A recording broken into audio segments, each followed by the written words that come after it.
Nothing has jumped back into the world of audio, but this time releasing its first over-ear pair of headphones called the Headphone 1. And in true Nothing fashion, it's very unique looking. Now, this is no surprise to anyone that knows anything about the company Nothing.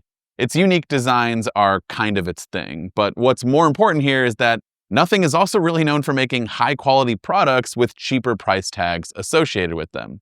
The Headphone 1 here is really no different. Though it is a little bit on the higher end for some of its products, it's still a really good value. And the most important things about headphones to me are obviously sound quality, and then comfort and the design, which kind of go hand in hand. Everything else is a bonus. So let's run through those major categories first, starting with sound.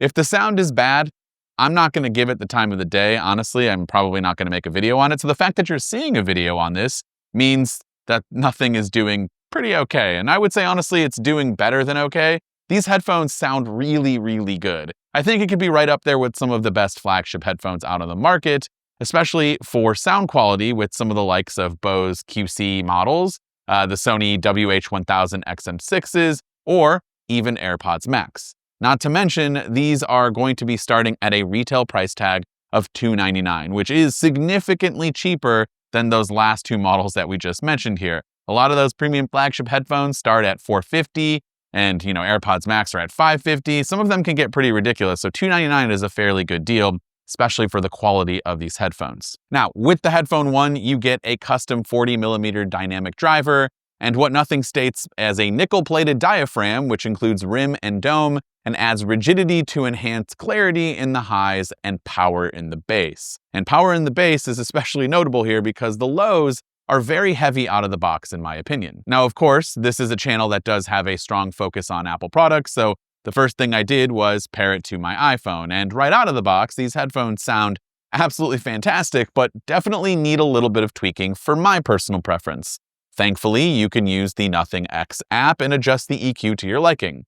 I just don't like a ton of low end all of the time, or at least not with getting more clarity in the mids and highs. So I just adjusted some of those higher frequencies, left the bass the way it was, maybe tweaked it just a little bit and reduced it, but was on my way to a perfect listening experience. Now for me, it needed a little bit of work, but I think for most of you out there, it might change. You might be plenty happy with the sound profile out of the box, and that's totally fine, but what I love about this is that you can absolutely change it if you need to. You also get immersive spatial audio and dynamic head tracking for 360-degree audio field, which is obviously really good for watching movies and gaming. Nothing also partnered with KEF to bring this audio experience to your ears, so it's really not a surprise that these headphones sound fantastic, and when I saw that they partnered with KEF, it just made a lot more sense. And these headphones have been rigorously tuned and tested by some of the best out there, so again, I think you'll be pretty happy with the sound quality.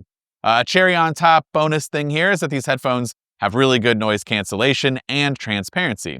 The noise cancellation actually scans every 600 milliseconds and adapts in real time, what active noise cancellation does, and it'll cut out any external noise that it might pick up. It also fits pretty tight, so there's really not a lot of sound leakage there already, so just having good ANC is definitely a bonus, but even with it off, and having these on your headphone. And so really adding good ANC is a bonus, but even if you have it off, I think you have some pretty good noise cancellation already just naturally. So let's go back to the design, and honestly, the comfort part, it's going to blend in a bit here because they kind of go hand in hand. The design, as I mentioned, is a bit bold. I'm not gonna, sugarcoat it, or I'll be totally honest. At first glance, especially when I saw some of the leaked images out there, I didn't really like it, but it's definitely growing on me. It's unique and very well done with a blend of high-quality aluminum and some plastics to round out this square and oval-like design that we have going on the ear cups. And I do love a good transparent design, and you're definitely getting that here for sure. I also thought there might be some glyph lights somewhere on here, like Nothing phones have, and I'm really happy to report that you don't get that, because that would be super annoying if there were a lot of people out there wearing these and you just had flashing lights coming at you for no reason at all. The controls on the Nothing Headphone 1 are also super unique, and I really like them a lot. There's no touch sensors, which I don't usually love. Just good old-fashioned buttons, but also some of them have a twist to it. There's a button and a paddle and a roller, and they all kind of do different things and can be customized to do different things. There's also this button here at the top. This is what we'll start with. Now with this button here at the top, out of the box, it does a different thing for a different phone. So if you have an iPhone, it'll launch your Siri Assistant. If you have a normal Android device that's not Nothing branded, it'll launch Google Assistant. But on Nothing phones, it's actually meant to give you shortcuts that you can cycle through, like your recent audio apps or your favorites. And everything, again, is customizable in the Nothing X app, though, so feel free to mess around with it and change it to whatever you want. The paddle rocks back and forth here on the side, which is definitely meant for skipping tracks, so forward, back. You can do a bunch of the audio playback controls here through the little rocker. And then the roller gives you this satisfying clicking noise when you're rolling it back and forth to adjust volume, but you can also press it. So if you press it to pause or long press to adjust ANC or transparency and toggle between those modes. Now, comfort-wise, this band is one of the smoothest bands out of the box that I've seen. Usually it like takes some time to get it going, but it's got like a little resistance to like make sure you're moving. Once you get it moving, it's so smooth here.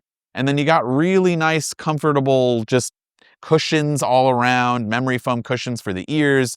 Definitely comfortable with the headband. And these ear cushions are comfortable. The problem is a lot of the weight is in the ear cup. So it does clamp down and give a lot more pressure on the sides of your head and your ears. And after an hour or two, you're definitely going to have some fatigue and you're going to notice it quite a bit. Think of AirPods Max. This is kind of the same type of comfort that you get with something like Apple's AirPods Max. It's very heavy here on the ears.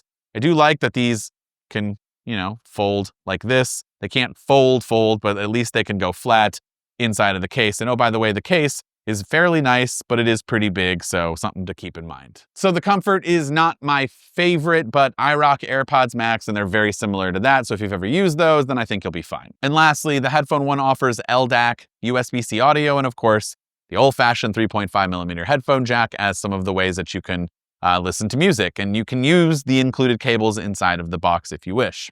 The Headphone 1s can also last an insane 80 hours of battery with ANC turned off, or 35 hours of playback with ANC on. And you also get a couple hours of use with ANC on with only 5 minutes of charge. So you're pretty much going to always have battery. And if you don't, you just need a USB-C cable for like 5 minutes.